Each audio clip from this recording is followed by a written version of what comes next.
Does watching hours of crime shows make the world feel more dangerous?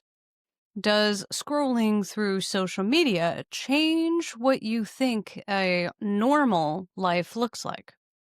Well, according to cultivation theory, the media we consume doesn't just entertain us. Over time, it cultivates our perception of reality.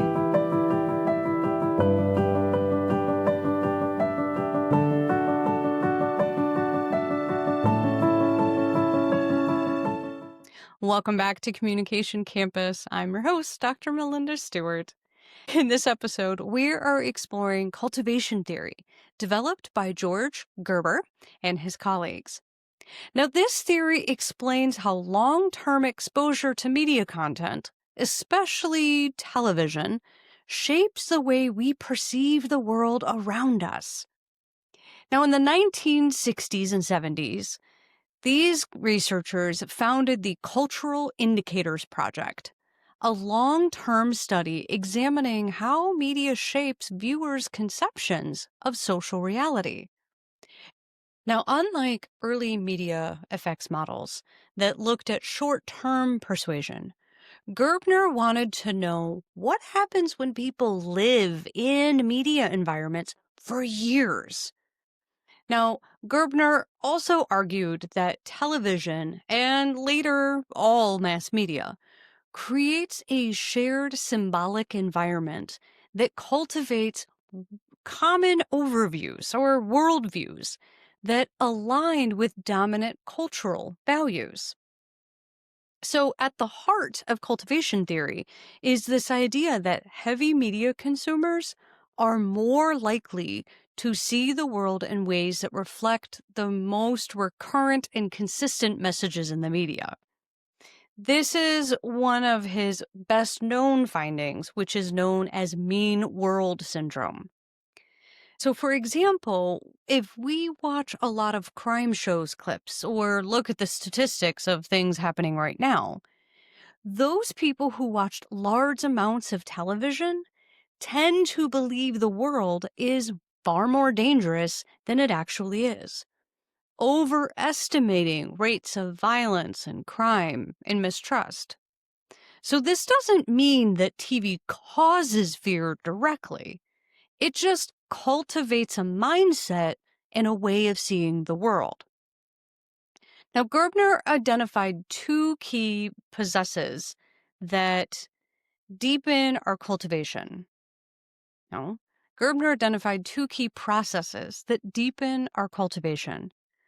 First is mainstreaming. Heavy viewers from different backgrounds begin to share a common outlook, shaped by television's dominant messages and images and values. Then we have resonance, when media portrayals reflect real world experiences, and the cultivation effect is seen even stronger. For example, a person living in a high crime area who also watches heavy crime TV may feel the world is extremely dangerous because they're seeing both sides of things. Now, in short, media doesn't tell us exactly what to think, but it does help define what we believe the world is like. And in part, it's because it doesn't tell us, but if we think about it, the media isn't our brain, but it's our neck. It tells us where to look.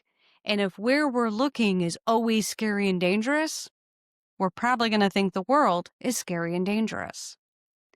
So even though Gerbner focused on television, his ideas are more relevant than ever given our streaming and social media world. Today, researchers study how digital platforms cultivate new senses of reality. We can look at social media and the constant exposure to idealized lives and how they may cultivate unrealistic norms about beauty, success, and happiness.